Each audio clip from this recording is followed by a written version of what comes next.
Manda boa, atletas! Começa mais um Brasil Atlético Podcast, voltado inteiramente para a sua saúde mental e física, não por parte deste megero apresentador, obviamente, mas sim por conta do convidado especialista.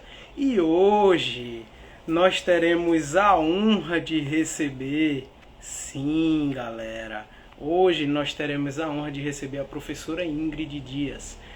Ela é simplesmente professora de educação física, professora universitária da UFRJ, mestre, doutora e pós-doutora, como também especialista em musculação para grupos especiais. Sim, sob o tema gestantes e treinamento de força. Então é o seguinte, galera, nós estamos recebendo os maiores mestres da área de ciências e esportes. Então, eu espero que vocês estejam curtindo o conteúdo, tá? Hoje, para as mamães desse Brasil, nós traremos a vocês várias respostas, nós tiraremos de vocês várias dúvidas. O público participou, o público mandou. Eu agradeço a todo mundo de todo o coração, tá? E a professora já está chegando, tá? Para poder a gente começar, tá bom? Live show de bola. E ela já chegou. Olha aí, galera, olha aí. Boa tarde, professora. Tá dando muito eco aí a minha voz? Não? Tá tudo bem? Ah, não, tá tranquilo. Tá tudo tranquilo. Pronto. Primeiramente, mais uma vez, muito obrigado. É um prazer recebê-la. Fiz as devidas apresentações ao pessoal, tá? Sobre o tema gestantes e treinamento de força. Então, assim, para a gente começar, a gente sempre dá uma pincelada do que é o tema, da visão do convidado sobre o tema. Então, qual é a sua visão tratando diretamente em gestantes e treinamento de força? Um pouquinho do que pode, um pouquinho do que não pode, um pouquinho de quem é mais teimosa, de quem não é, o que acontece, o que deixa de acontecer. Então, Bom, vamos dar essa boa pincelada tarde. para a galera. Quero agradecer a todos que estão presentes conosco, a vocês pelo convite. Aqui está dando um retorno, um ecozinho. Não sei se está dando para o pessoal de casa. Maurício, como é que está aí o som? Você que chegou agora, tudo bem? O meu sol, o seu não. Só para saber se está todo mundo me ouvindo bem. Né? A Ana também está bem? Então, Por aqui eu estou ouvindo então, pessoal, perfeitamente novamente, bem. boa tarde. Obrigada pela presença, pelo convite. Estou super feliz, principalmente por falar desse tema, especificamente sobre treinamento de força para gestantes. Porque a minha visão, né? A gente ainda tem muitos preconceitos relacionados à prática, especificamente da musculação durante a gestação. A gente ainda tem muitos preconceitos relacionados a como prescrever, quais são os exercícios, o que pode, o que não pode. Temos preconceito relacionado a quais são as mulheres, quem são as mulheres que podem fazer a musculação. E aí, já adiantando, né, um resumo do que a gente vai falar, se a gestante ela era sedentária, se a mulher era sedentária, engravidou e quer fazer musculação, ela pode, né? Ou seja, ela pode se ela não tiver nenhuma contraindicação médica. Então, se o médico libera essa mulher para fazer exercício, ela pode fazer musculação, né? Ela não é porque ela não fazia antes que ela não pode fazer agora. Isso não é uma opinião da Ingrid, é o que a ciência traz para gente. Então, é importante deixar claro. E outra questão importante também é que muitas pessoas falam, mas não tem evidência, não tem evidência, não tem evidência. Tem evidência e a gente já tem muitas evidências mostrando os benefícios não só do treinamento de força, como da prática de exercício na gestação.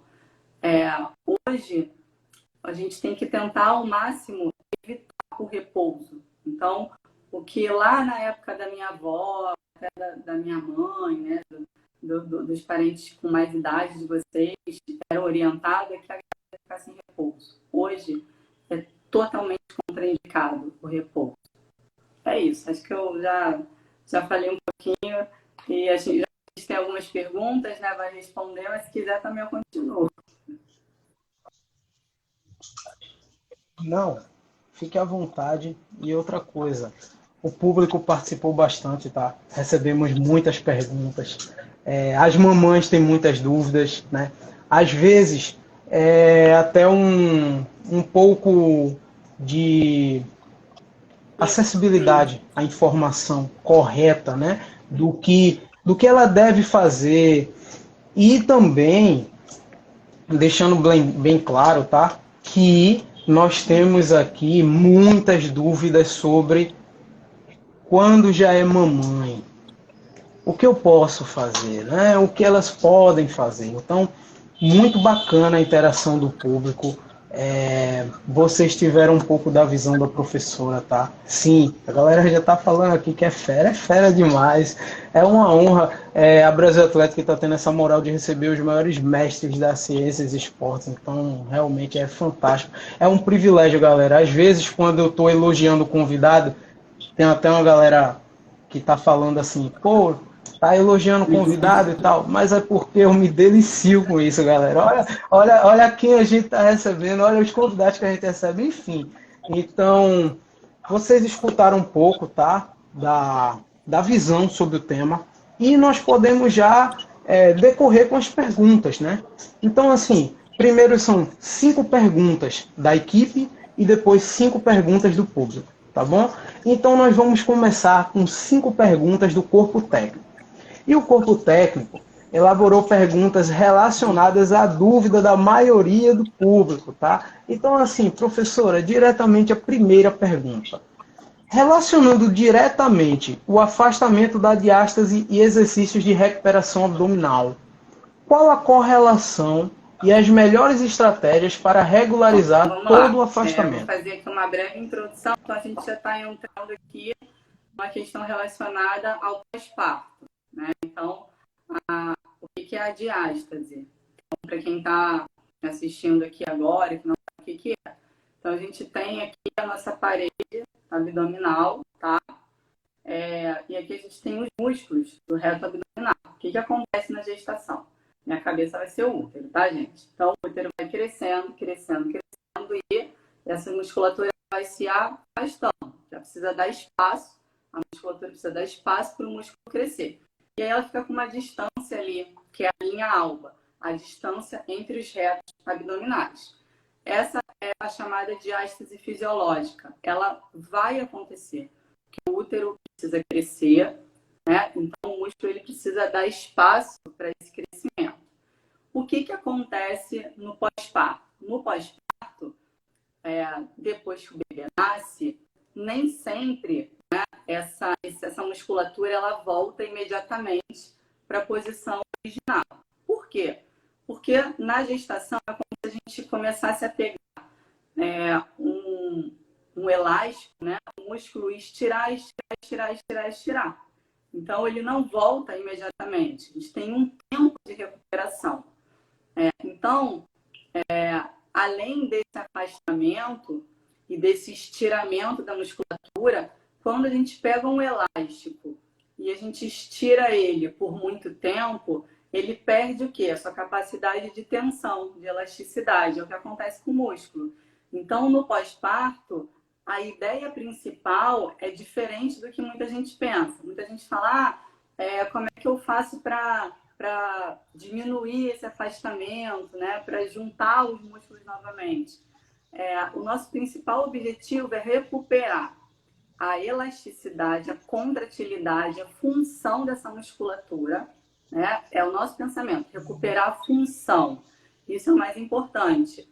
Muitas mulheres recuperam a função e continuam com o afastamento de 3 centímetros ou mais. Eu conheço muitas mulheres, professoras de educação física, algumas alunas minhas que recuperam a função, mas que não, o músculo ele não volta, né, ali aquela distância que era antes. E está tudo bem, porque mais importante que essa distância é a função. Então, o que fazer no pós-parto? Número 1, você precisa fazer uma avaliação dessa musculatura. O quanto a gestação impactou. porque não é só a diástase, né? O nosso corpo, ele é interligado, são cadeias musculares, então a gente não pode dissociar.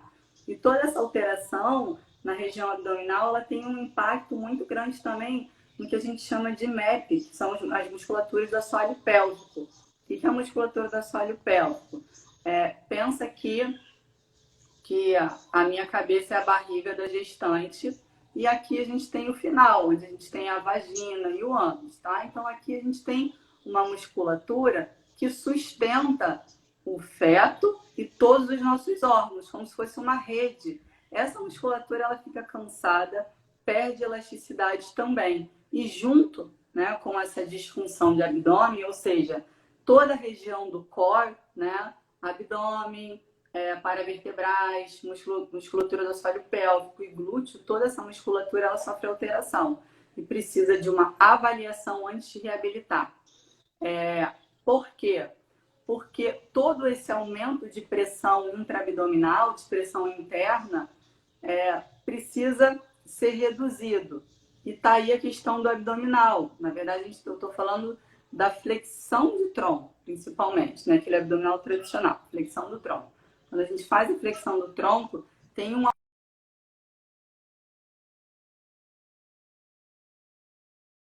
como utilizar esse exercício de imediato na reabilitação abdominal. A gente faz outros trabalhos, como exercício respiratório, exercícios de baixa pressão, trabalho de mobilidade, né? Até que a gente chegue em exercícios que aumentem a pressão intraabdominal, que não é proibido, desde que a mulher já consiga manter esses mecanismos, né, de continência.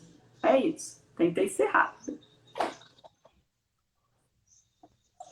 Não, fique à vontade. E é o seguinte, vocês estão vendo que realmente, depois do afastamento da diástase, tem todo um processo, uma cadeia de fatores para essa recuperação. Não é tão simples. Acredito que agora já possamos atingir muitas mamães que tinham dúvidas sobre isso, sim. Recebemos várias dúvidas sobre este assunto. E vocês estão recebendo da melhor a resposta, tá? Então, espero que vocês tenham clareado as ideias, tá? E, professora, fique à vontade. Para Viu? continuar Pode. a falar. Aqui eu só estou né, curtindo. Aqui eu só estou eu curtindo. falaria o dia inteiro. Então, vou tentar, assim, falar um pouquinho para as mamães que estão, né, estão conosco, ou que vão assim, participar futuramente. Qual é a questão do pós-parto? Primeiro é paciência. Então, quem não me conhece, meu bebê tem 10 meses, eu estou vivenciando esse período. E eu entendo perfeitamente a ansiedade e a pressa. Até hoje, me angustia algumas alterações que eu tive e que ainda não voltou a ser como antes. Leva um tempo, até 1 ano pós-parto, você ainda tem alterações que ocorreram durante a gestação. Então, é um período de ter paciência. Reeducação alimentar, sempre que possível, vai ajudar muito, principalmente na nutrição também, né, desse tecido, dessa fáscia. Água, né? Bebam muita água para ajudar na hidratação da fáscia. Exercícios. Busquem uma orientação profissional. Não pode sair por aí, eu vou correr logo, eu vou fazer um monte de abdominal. Por quê? Porque a gente fica ainda com edema, né? Com um inchaço. As mamães que tiveram o parto cesárea têm a cicatriz. Eu tive que fazer cesariana. Eu ainda tenho um inchaço, um edema da minha cicatriz. Então, uma dica, assim, de verdade. Tentem procurar orientação profissional. Às vezes, não é tão acessível, né? Mas conversa com o seu obstetra, com o seu ginecologista.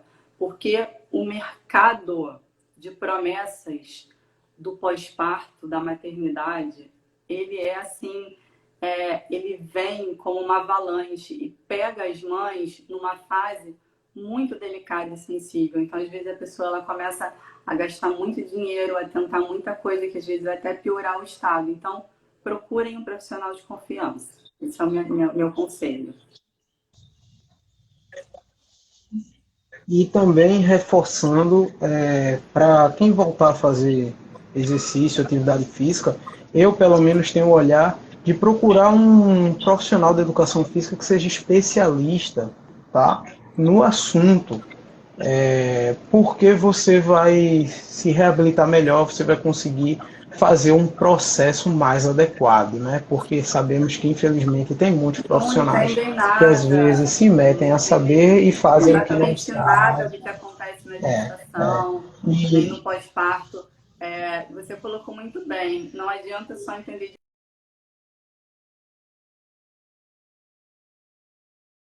sobre gestação e sobre esse período do pós-parto.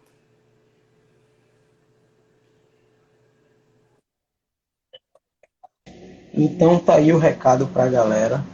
E seguindo com as perguntas é o seguinte: professora, pressão baixa em gestantes, causada diretamente durante a realização do exercício físico.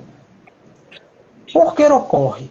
E o que deve ser Bom, feito normalmente o quando período de ocorre? alteração da pressão da gestante é nos primeiros 3 meses. Depois há uma estabilidade e no terceiro ela tende, né, a ter um risco maior de elevar.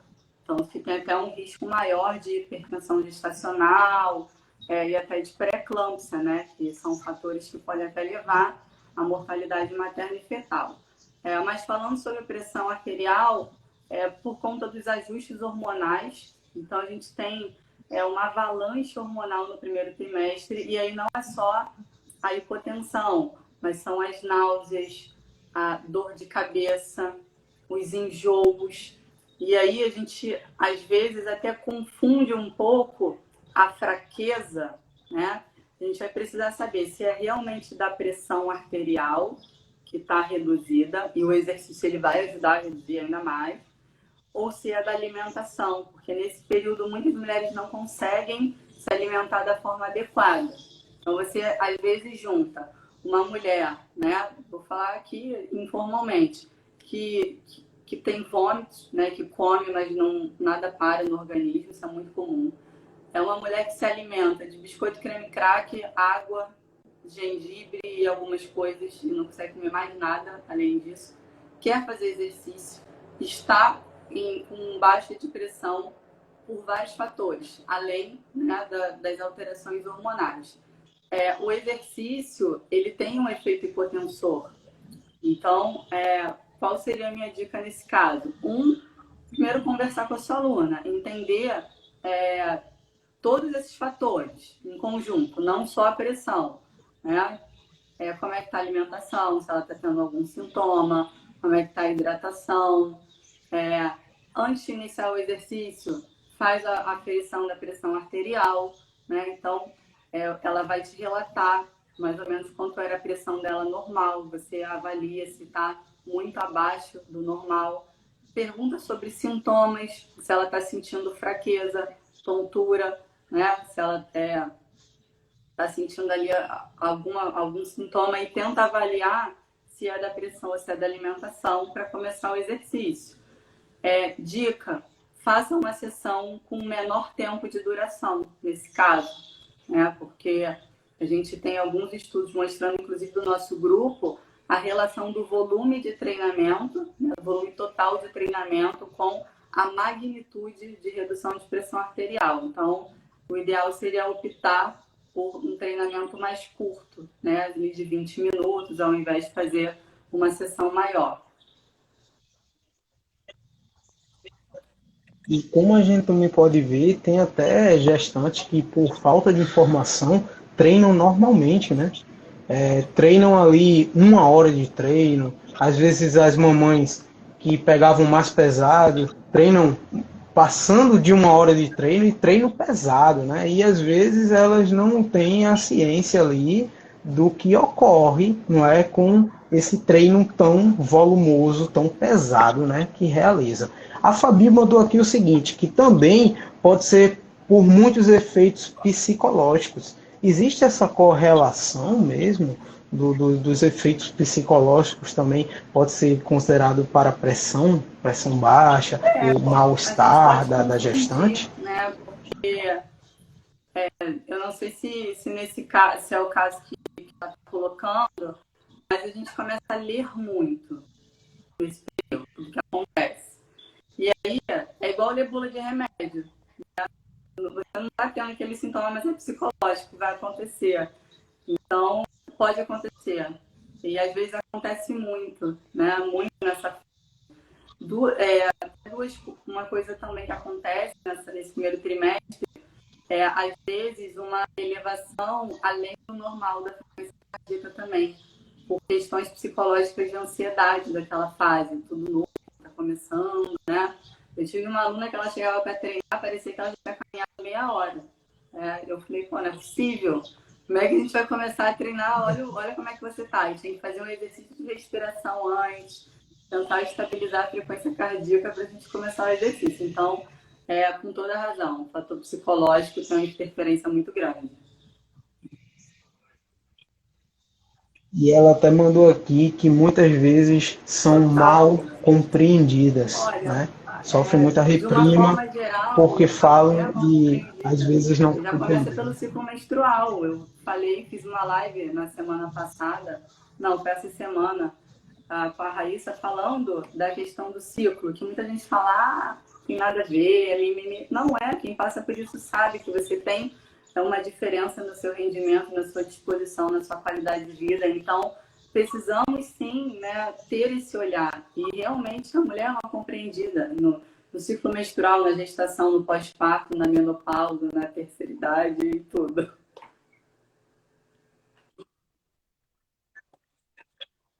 E até como podemos ver, exemplo, rapidamente aqui, a minha mãe, eu tenho 25 anos de idade, tem coisas que ela se queixa da época que ela era gestante. Então, daí você tira, entendeu? Tem coisas que ela traz até hoje, que ela relata isso. E tem que ser muito bem compreendida, às vezes mal compreendido.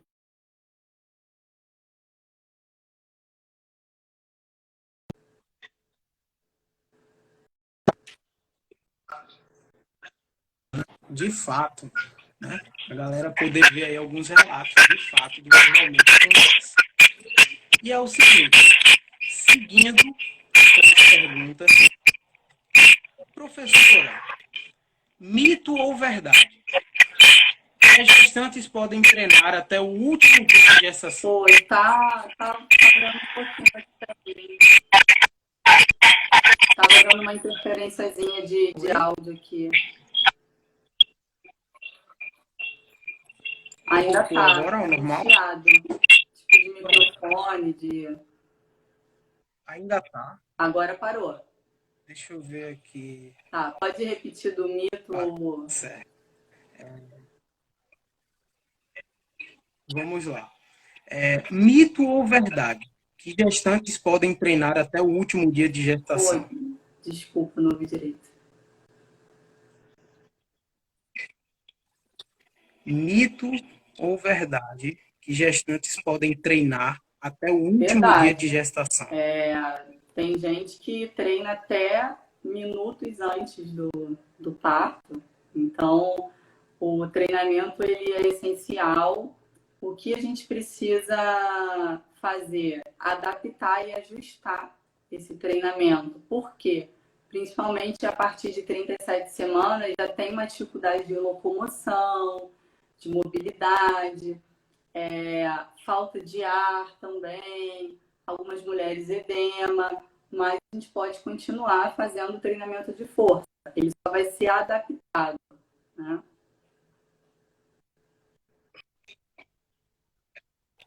Então, até para gestantes que tinham dúvidas, né?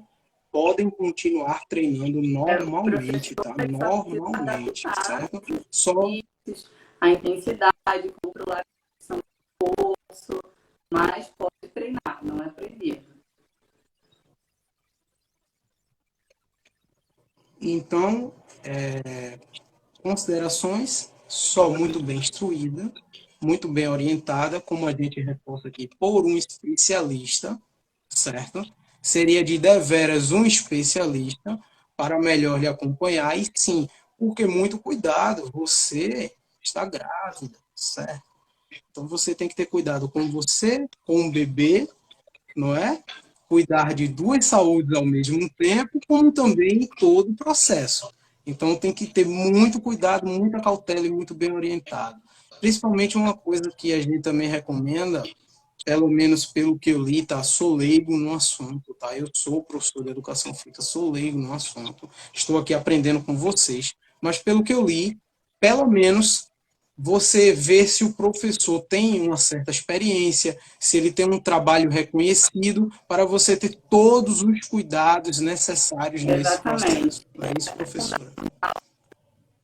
Procure um profissional o mais especialista possível, porque faz toda a diferença. Não é a mesma coisa você prescrever um exercício para uma não gestante, para uma gestante. Não é a mesma coisa. O professor ele precisa entender da fisiologia da gestação, das alterações anatômicas que impactam na biomecânica, dessas oscilações hormonais e todos os sintomas que elas podem trazer. Precisa entender quais são os riscos, avaliar muito bem a percepção do esforço, a frequência respiratória, e esse acompanhamento vai além da sessão de treino. Isso é o mais importante. Você precisa manter ali o acompanhamento da sua aluna naquele dia, no final do dia, perguntar como é que ela está no dia seguinte também. Então, eu questiono muito a prescrição de treino online para gestantes quando o modelo é o seguinte: o professor entrega a prescrição e nunca mais tem contato com o aluno, né? Essa parte, assim, é um trabalho que eu não acho que é seguro. Então, a gente pode trabalhar online com segurança, mas desde que você esteja presente, né? De uma forma que seja o mais próxima possível com a sua aluna, essa relação. E também até sanou dúvida de muita gente sobre o treino online para gestante, como também o seguinte: acredito eu que o treino online com gestantes pelo menos seja um professor com experiência, né? E não que esteja começando de forma online, né? Porque os cuidados são muito mais relevantes, né? Então espero que vocês tenham tirado suas dúvidas e seguindo com as perguntas. Professora, imagina, essa pergunta ela é maravilhosa. Ela é maravilhosa. Inclusive eu vou tirar minhas dúvidas agora. Imaginando um cenário de 10, 20, 30 semanas em diante. Ao longo dessas passagens de tempo, o que a gestante deve fazer em relação ao treino de força? Exemplo, sempre diminuir a intensidade e a carga, ou poderá aumentar a intensidade e carga em diante? Durante ali os 9 meses ou 40 semanas, como que vai oscilar? Então, assim, número 1, o que as mulheres têm em comum? O processo da gestação, fenômeno da gestação. O que a gente precisa considerar? O primeiro princípio do treinamento, individualidade biológica. Então, eu tenho uma aluna que ela está grávida e já era treinada. Talvez todas as alterações que acontecem na gestação não vão impactar essa aluna. E eu vou conseguir manter uma organização X. Eu tenho uma aluna sedentária, tem algum tipo de dor, vem com alguma limitação funcional. A periodização dela vai ser totalmente diferente. Então, eu só queria dizer que o que eu vou falar aqui não é regra, mas eu vou falar com base nas alterações que acontecem, comuns. Então, o primeiro trimestre, o que acontece? Como a gente já colocou aqui, são 3 meses que a mulher tem uma mudança muito brusca de hormônios. Então, normalmente, a mulher tem uma redução ali de energia, de vontade de fazer exercício, né? Um cansaço maior, uma fadiga, muitas não se alimentam direito. Então, além disso, os primeiros 3 meses são um período também ali de maior cautela. Então, novamente, abre parênteses, muito se falava antigamente que a mulher não poderia se exercitar no primeiro trimestre. Hoje a gente sabe que isso não é verdade. A mulher ela pode se exercitar desde que ela seja liberada pelo médico, desde que ela não tenha nenhuma contraindicação. Mas nesse período a gente precisa ter um olhar diferenciado. Evitar que a mulher se exercite em lugares muito quentes, com altas temperaturas, evitar exercício de alto impacto, alta intensidade, que é a fase de implantação do embrião, né, onde, resumindo, a gente vai ter certeza que essa gravidez vai para frente. Então, seria um período que a gente teria uma redução aí do volume total de treinamento. Tá? O segundo trimestre, normalmente, é a fase de melhor rendimento da mulher, normalmente, porque ela não está com aquelas alterações do primeiro e não está ainda com uma alteração anatômica tão grande como no terceiro. Então, é o período de melhor rendimento. A gente pode usar estímulos de volume de treinamento maiores, trabalhar para aquelas que já eram treinadas, então uma percepção de esforço ali mais cansativa, né? Então, já colocando, hoje a gente tem uma diretriz colocando que mulheres treinadas podem chegar a 85% de um RM. Então, o segundo trimestre, pensando em treino, é a fase de melhor rendimento. O terceiro já vai descendo de novo a curva, porque a mulher está mais cansada, as alterações hormonais deixam a mulher com falta de ar. Então, a gente tem uma pressão muito grande, né, no diafragma, no útero, no diafragma. Além disso, a gente tem um aumento muito grande também de progesterona, que impacta no sistema respiratório. E aí, normalmente, né, os treinos com menos repetições, intervalos maiores, né, um treino mais voltado ali para a força, são mais nesse período. Indico também o exercício aquático, que é maravilhoso, para ajudar a tirar toda aquela pressão, melhorar também o edema. Novamente, né, tem mulheres que não sentem essas fases, tem mulheres que sentem demais. Eu senti demais. Primeiro trimestre eu perdi 10 quilos, porque eu não conseguia comer, eu não conseguia treinar, eu não conseguia fazer. Então, meu rendimento foi muito baixo. No segundo, eu já comecei a comer, o peso superei o rendimento. No finalzinho do trimestre, um 4 semanas, eu não estava aguentando. Aí eu fui fazer exercício na água. Então, a gente tem ali uma base, mas precisa avaliar, né, de mulher para mulher. Então, principalmente que a gente recebeu muita dúvida a respeito desse. Hoje é o seguinte: geralmente o corpo técnico elabora perguntas voltadas ao próprio corpo técnico, mas como recebemos muitas dúvidas, elaboramos as perguntas a respeito do público, tá? Então, para as mamães aqui, vocês têm agora, tá, uma dúvida muito bem respondida, tá? E a última pergunta do corpo técnico para finalmente entrar nas perguntas do público, porque todo mundo quer, né? Todo mundo quer tirar suas dúvidas. Professora, qual é o momento certo que a mulher pode voltar a treinar musculação após ser mãe? E quais os cuidados que deve tomar em sua volta ao treinamento de força? Não tem resposta, mas eu vou dar dicas para a gente avaliar esse retorno. Novamente, porque a mulher vive a gestação de uma forma, a mulher tem seu histórico de treinamento. São dois fatores que vão impactar no retorno. No tipo de parto, via de parto. Se é um parto normal, a mulher ela tem uma recuperação mais rápida, se ela não tiver intercorrências. Se for a cesariana, é necessário de 45 a 60 dias de repouso. É uma cirurgia de médio porte, é um corte de 7 camadas, né, ali no seu corpo. Horas de lipoaspiração há muitos anos. Passei pela cesariana, é pior que uma lipoaspiração. Então, as pessoas, mas quando eu vou poder voltar? Primeiro você precisa recuperar, né? É uma cirurgia profunda, é um corte de 7 camadas da sua musculatura abdominal, então ela precisa vir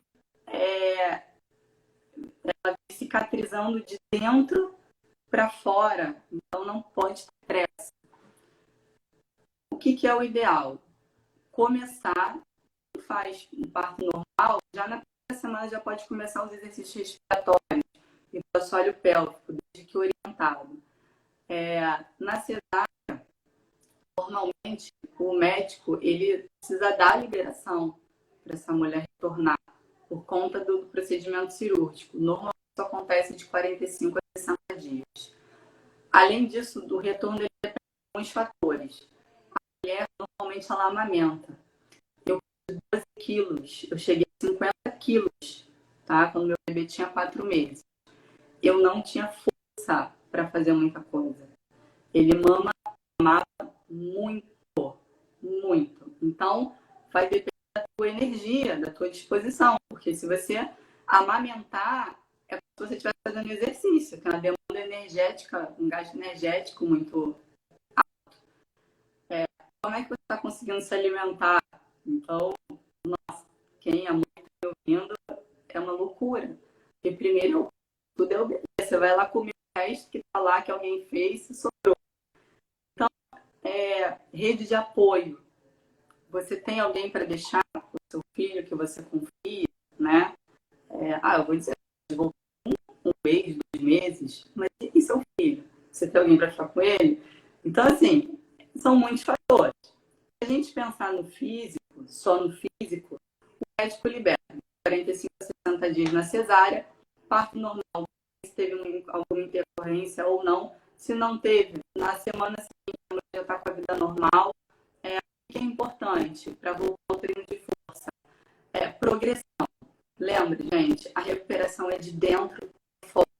Então, não adianta eu não fazer a minha recuperação, a região mais afetada, que é o core, é o abdômen, recuperar a função, que é a musculatura que ela dá suporte para você caminhar, levantar da cama, sentar. Então, começa por dentro, respiratórios, ativação de transverso abdominal, fortalecimento da musculatura paravertebral, muito trabalho de postura, né?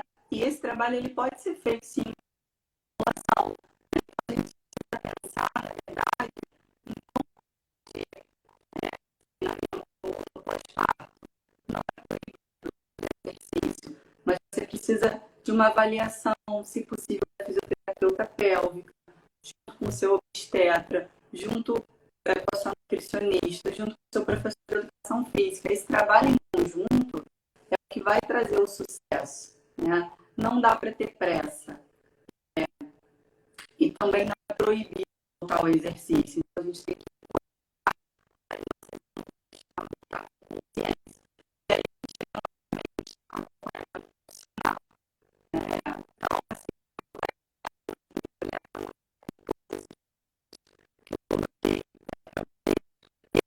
assim,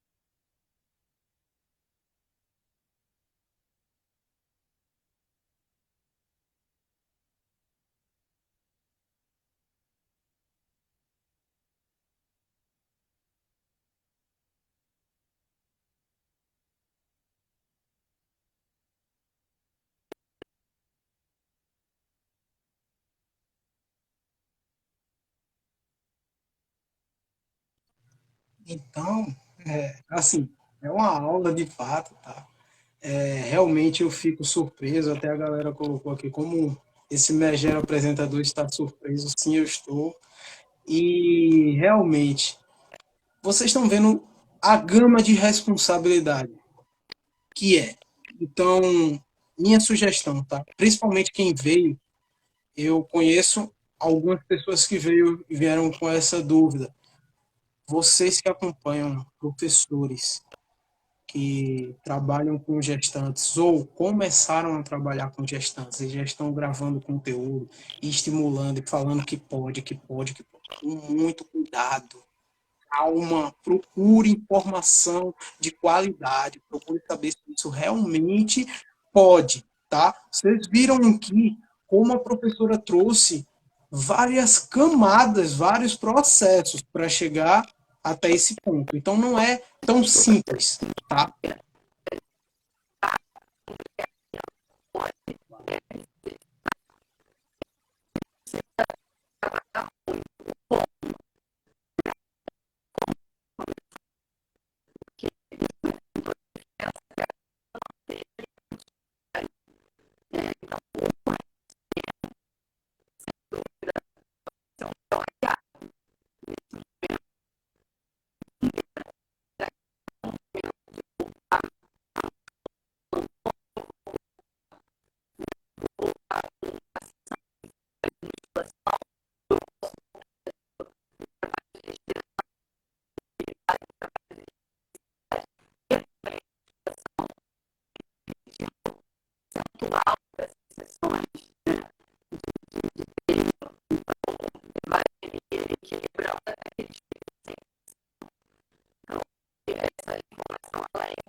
E eu também deixo um recado antes da gente entrar nas perguntas do público, que é o seguinte.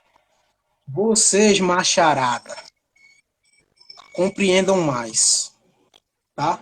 Compreendam, procurem compreender mais, tá certo?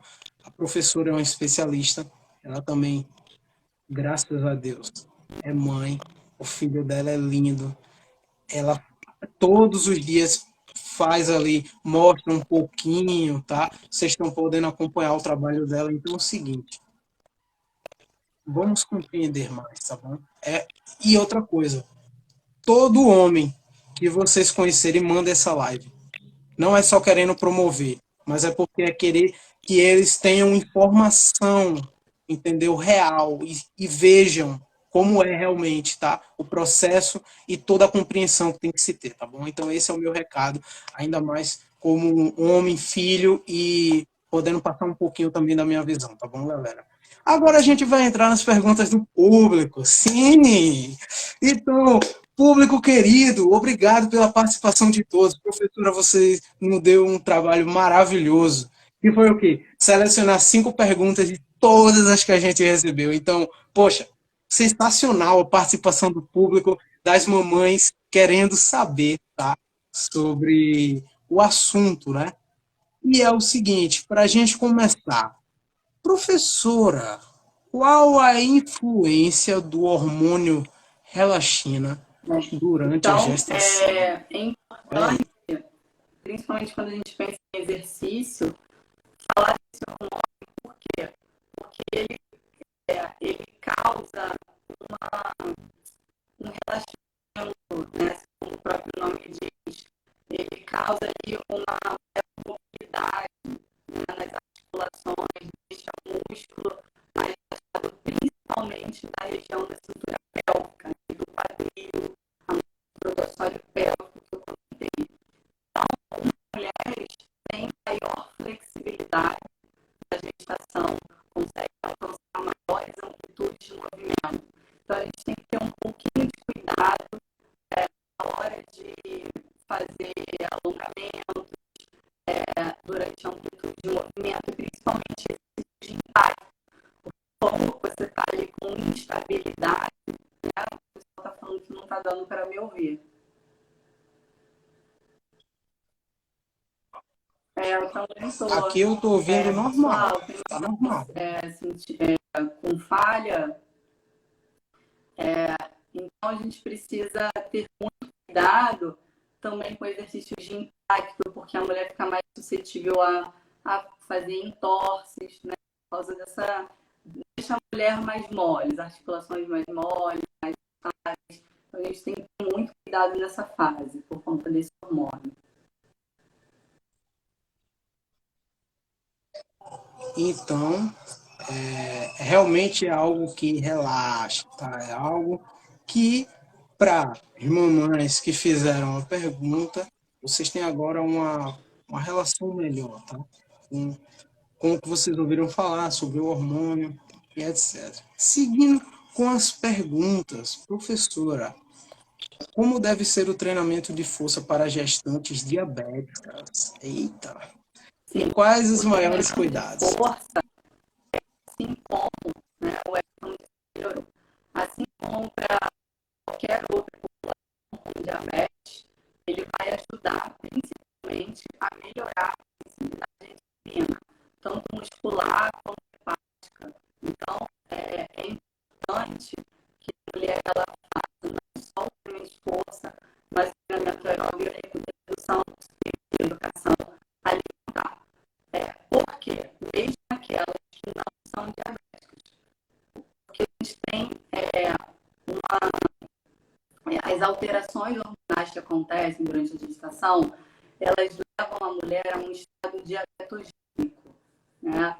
Levam a mulher a ter uma glicemia mais alta, ter uma insulina mais alta, e até a mulher que não era diabética pode ter o risco de adquirir o diabetes gestacional. Então, o exercício ele deve ser feito, né, desde que o médico libere essa mulher para evitar o diabetes gestacional, né, que hoje é muito comum, né, que as mulheres desenvolvam. O treinamento de força ele vai ajudar justamente no controle glicêmico. Se a gente pensa em controle glicêmico, a gente pensa também em treinamento de força. Além disso, o treinamento também vai ajudar na qualidade muscular, né? A mulher na manutenção da força, na massa muscular, estão diretamente relacionadas também à capacidade funcional dessa mulher. E quais são os cuidados? Primeiro, saber se ela já era, se ela já tinha diabetes ou se adquiriu na gestação. Se possível, entrar em contato com o médico, né, para poder entender aí, qual é ali o nível, a gravidade, né? Tentar fazer um conjunto. Perguntar se ela está tomando algum medicamento, se ela está tomando algum medicamento que de ação rápida, de ação lenta, a dose, que horas, regular a hora que ela se alimenta para ajustar o horário do treino, aferir ali a glicemia dela antes de começar a treinar. Não, isso é importante, não deixar a gestante treinando por um período muito longo. Então, para gestante que tem diabetes, né, ou que está com risco de desenvolver, períodos mais curtos, né, pelo menos aí uns 30 minutos de treino, já não é indicado que a gestante sem diabetes se exercite por longos períodos de tempo. Com diabetes ainda menos. Vai ter que fazer o controle glicêmico, gente. Anotar, aferir, vai ter que ter um controle muito maior, uma opção, né, conversar com o médico ou com a nutricionista, para que você ou a sua aluna tenha uma opção de carboidrato, de absorção rápida, ali durante o treino, para evitar uma hipoglicemia. Então, assim, eu sugiro um trabalho em conjunto com o obstetra, nesse caso. Um trabalho, no caso, multidisciplinar, fora, né, como a gente sempre está ressaltando aqui. Controle de qualidade, é você ser acompanhado, de fato, por um profissional qualificado, tá? Principalmente nesses casos, né? Seguindo com as perguntas do público. Qual é a relação da gravidez com a maior falta de respiração durante as atividades até que eu acabei físicas? comentando, né, sobre essa falta de ar. Normalmente acontece no último trimestre por ações hormonais e por pressão do útero no diafragma. Então, o útero, Então, vamos supor que aqui está o útero crescendo, está se expandindo, né? Aqui está o meu diafragma, ele começa a apertar o diafragma aqui no seu gradil costal e aí você começa a ter maior falta de ar. Além disso, você também está mobilizando um peso a mais, né? No último trimestre, você está aí com pelo menos de 10 a 13 quilos a mais do seu peso corporal. Então, isso também dificulta. Edema também dificulta. Então, é o cansaço. Então, são vários fatores que vão ocasionar essa falta de ar. E por isso, né, que é importante que a gente mantenha a prática de exercícios, de repente pensar ali num intervalo maior, um número menor de repetições, optar por um exercício aquático, que é muito legal, fazer yoga, exercícios de meditação, né, para ajudar também a tranquilizar. A falta de ar nesse período também está muito relacionada à ansiedade, chegando a hora do parto, né? Então, são muitos fatores que podem causar essa falta de ar, além dos fisiológicos. E eu imagino como A deve ser contagem nessa hora regressiva. um pouco o estresse, a ansiedade, né? Ou seja, de fato, os fatores psicológicos, né? E precisa-se de toda a compreensão nesse determinado momento.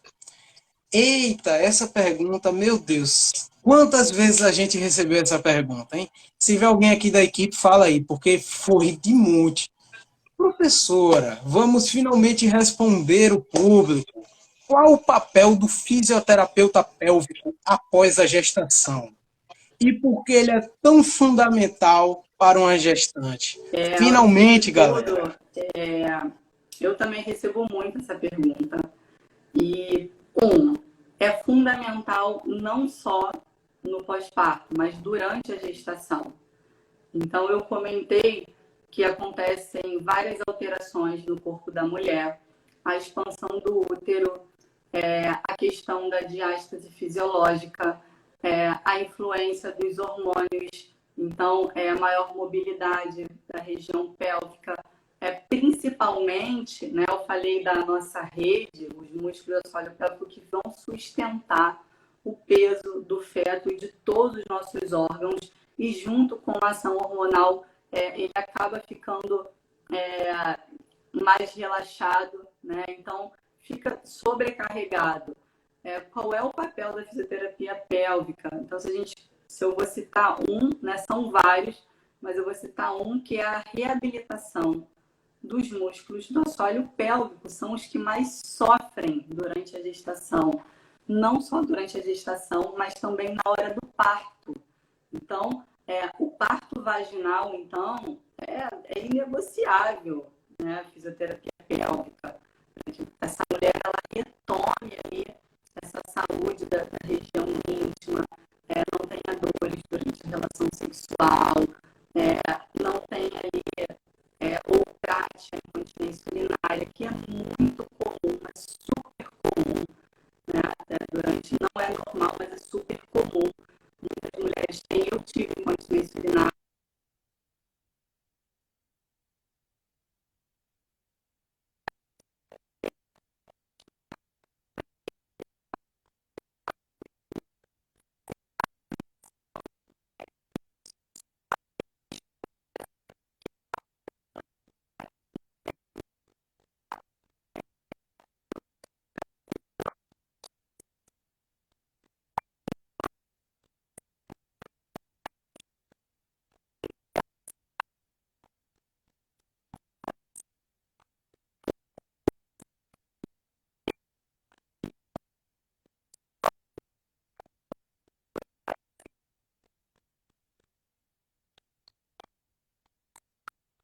Então, tá aí para a galera a importância fundamental do fisioterapeuta pélvico, tá certo? Em todos esses processos. Como a professora citou, são vários processos. Mas um dos principais é o fortalecimento muscular. Mamães, procurem, não deixem de procurar, tá bom? E chegamos na reta final. A última pergunta do público. Chegamos lá, tá? Porque também temos que liberar a professora. Infelizmente, porque é uma aula. Mas adquirir diabetes, anemia, doenças na gestação é reversível? Quais os cuidados se deve tomar?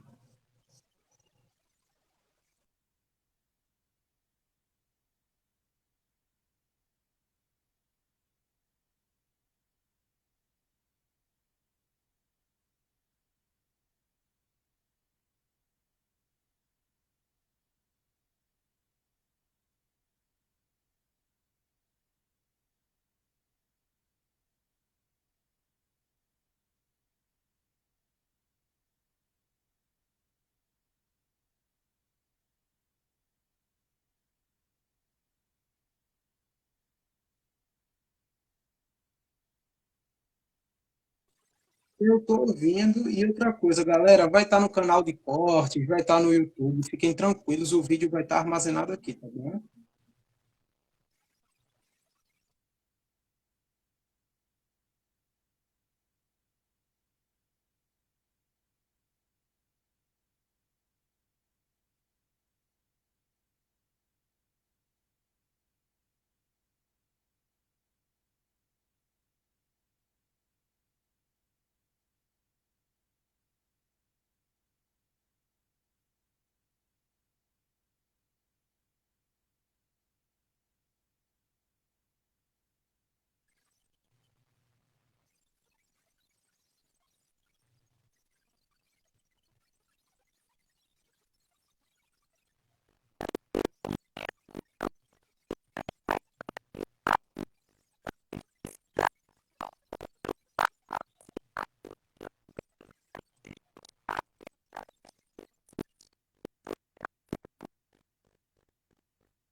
Então, eita, é uma pena, sabia? Eu esperei demais. De todo o coração. Eu sou um admirador do seu trabalho, eu esperei demais. É uma pena. Nós deixamos aqui o time final para o convidado falar um pouco dos seus trabalhos. E deixar aqui para a galera também toda a sua visão profissional para que a galera possa acompanhar. Deixando claro, tá, galera? Todas as informações estarão na descrição de todas as plataformas digitais para vocês encontrarem os trabalhos da professora. Então, professor, agora o time é seu.